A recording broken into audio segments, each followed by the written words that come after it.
Friends எல்லாம் எப்படி இருக்கீங்க? எல்லாம் சூப்பராக இருப்பீங்கன்னு நான் நினைக்கிறேன். இன்றைக்கி வந்து நம்ம பார்க்க போகிறது என்னென்னு பார்த்தீங்கன்னா, போன வீடியோவில் கம்பு சாப்பாடு பார்த்தோம் இல்லைங்களா, அதுக்கு ஊற்றி சாப்பிட்ற மாதிரி ஒரு சூப்பரான டிஃப்ரெண்ட்டான ஒரு ரசம் ரெசிபி தான் நம்ம பார்க்க போகிறோம். வீடியோக்குள்ளே போகிறதுக்கு முன்னாடி நீங்கள் என்னோடய சேனலை ஃபர்ஸ்ட் டைம் பார்க்குற மாதிரி இருந்தால் ப்ளீஸ் கீழே இருக்க ரெட் கலர் சப்ஸ்கிரைப் பட்டனை கிளிக் பண்ணி சப்ஸ்கிரைப் பண்ணிக்கோங்க. அண்ட் கூடவே இருக்க பெல் ஐக்கான் நோட்டிஃபிகேஷனை கிளிக் பண்ணிக்கோங்க. அப்போ தான் நான் போடுற வீடியோஸோட நோட்டிஃபிகேஷன் உங்களுக்கு வரும் ஃப்ரெண்ட்ஸ். இதுக்கு வந்து இப்போ சீசன் வந்து உங்களுக்கு முருங்கைக்காய் வந்து ரொம்ப அதிகமாக கிடைக்கும் இந்த சம்மர் சீசனுக்கு.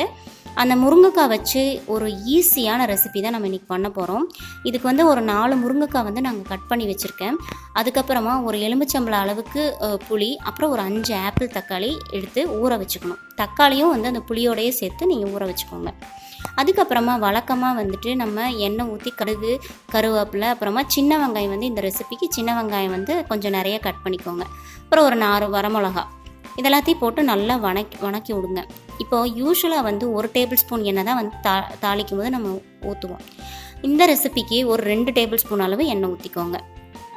ஏன்னா இந்த ரெசிபிக்கு வந்து கொஞ்சம் எண்ணெய் ஊற்றி அந்த முருங்கைக்காய் வந்து எண்ணெயிலே வணங்கணும்.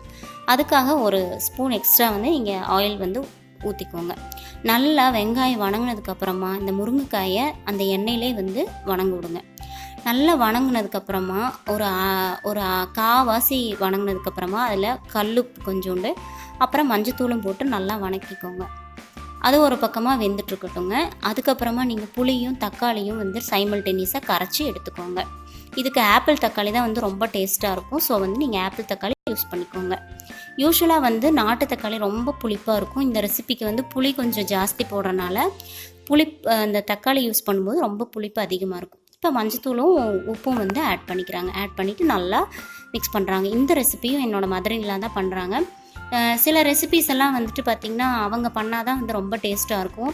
சிலதெல்லாம் வந்துட்டு நாங்கள் கேட்டே வந்து அவங்க செய்ய சொல்லி நாங்கள் சாப்பிடுவோம். ஏன்னா அவ்வளோ டேஸ்ட்டாக இருக்கும். பிகாஸ் இயர்லி ஒன்ஸ் வரனால நான் சொன்ன மாதிரி எங்களுக்கு நாங்கள் வந்து இங்கே ஒரு 10 days இருந்தோம்னா அந்த 10 daysனு எங்களுக்கு வந்து அவங்க என்னெல்லாம் ரெசிபீஸ் வந்து ஸ்பெஷலாக பண்ணுவாங்களோ அது எல்லாமே பண்ணி தருவாங்க. கூடவே வந்துட்டு உங்களுக்கு குழம்பு தூள் இருக்கும் இல்லைங்களா, அது வீட்டிலே அவங்க ப்ரிப்பேர் பண்ணி வச்சுருக்காங்க. அந்த குழம்பு தூள் வந்து நீங்கள் ஆட் பண்ணிக்கோங்க. இந்த குழம்பு தூள் தான் வந்து அவங்க எல்லா இதுக்குமே வந்து யூஸ் பண்ணுவாங்க. கறி குழம்புக்கு கூட வந்து இந்த ரெசிபி தான் வந்து இந்த மிளகாய் பொடி தான் வந்து யூஸ் பண்ணுவாங்க. சூப்பராக இருக்கும். நான் உங்களுக்கு பொங்கல் டைமில் வந்துட்டு ஒரு பச்சை ரசம் வந்து உங்களுக்கு காமிச்சிருப்பேன்.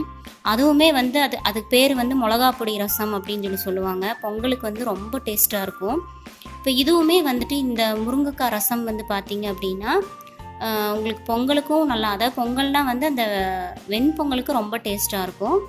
அப்புறம் வந்துட்டு இந்த மாதிரி கம்பு சாப்பாடு, ராகி களி, இந்த மாதிரி ஐட்டம்ஸ்க்கு ரொம்ப ரொம்ப டேஸ்ட்டாக இருக்கும். ரைஸுக்குமே ரொம்ப டேஸ்ட்டாக இருக்கும். இப்போ இந்த ரெசிபி வந்து எனக்கு ரொம்ப ரொம்ப பிடிக்கும்.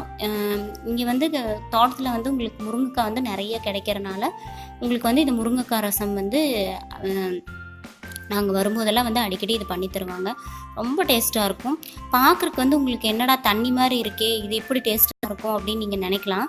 பட் அந்த உங்களுக்கே தெரியும், முருங்கைக்காய் வந்து நம்ம சாம்பாரில் போடும்போதே சும்மா ஒரு காய் போட்டாலே சாம்பாரே வந்து மணக்கும்.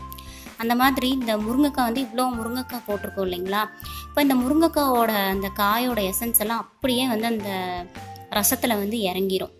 அப்படி டேஸ்ட்டாக இருக்குங்க. நீங்கள் வந்து கண்டிப்பாக பண்ணி பாருங்கள். பண்ணி பார்த்துட்டு நீங்கள் கமெண்ட்டில் சொல்லுங்கள் எப்படி வந்துச்சு அப்படின்னு. ஏன்னா எல்லாமே வந்து இங்கே வித்தியாசமாக தான் பண்ணுவாங்க. எல்லா ரெசிபீஸுமே ரொம்பவே டேஸ்ட் அமேசிங்காக இருக்கும். நீங்கள் ட்ரை பண்ணி பாருங்கள்.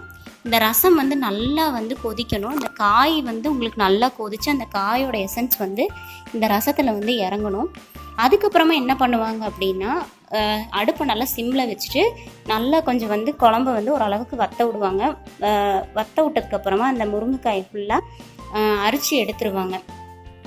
யூஸ்வலாக வந்து அரிச்சு எடுத்துகிட்டு என்ன பண்ணுவாங்க அப்படின்னா வெங்காயம், வரமிளகா, அப்புறம் வந்துட்டு ஒரு தக்காளி இதை போட்டு நல்லா வணக்கிட்டு இந்த எடுத்து வச்ச முருங்கைக்காயை அதில் போட்டு நல்லா வணக்கிட்டு கொஞ்சமாக மிளகா பொடி போட்டு வணக்கிட்டு அப்புறமா தேங்காய் வந்து சரவி போட்டுருவாங்க. அன்னைக்கு வந்து டைம் இல்லை அப்படின்றனால முருங்கைக்காய் வந்து தனியாக எடுத்து வச்சுட்டாங்க. ஸோ நீங்கள் வந்து இப்படி பண்ணிவிட்டு முருங்கைக்காய் எடுத்து வச்சாலுமே நீங்கள் வந்துட்டு இந்த மாதிரி பொரியல் மாதிரி பண்ணி யூஸ்வலாக கடுகு கருவேப்பிலை வரமிளகா எல்லாம் போட்டு தாளிச்சிட்டு முருங்கைக்காயும் போட்டு தாளிச்சிட்டு தேங்காய் சிரவி போட்டு சாப்பிட்டு பாருங்கள், ரொம்ப டேஸ்ட்டாக இருக்கும். இந்த குழம்பு வந்து கம்பு சாப்பாட்டுக்கு அப்படி டேஸ்ட்டாக இருக்கும். இந்த குழம்பு நீங்கள் கண்டிப்பாக ட்ரை பண்ணி பாருங்கள். இது வந்து பார்க்குறக்கு வந்து உங்களுக்கு இப்படி தான் தண்ணி மாதிரி தான் இருக்கும், பட் வந்து இது ரொம்ப டேஸ்ட்டாக இருக்கும்.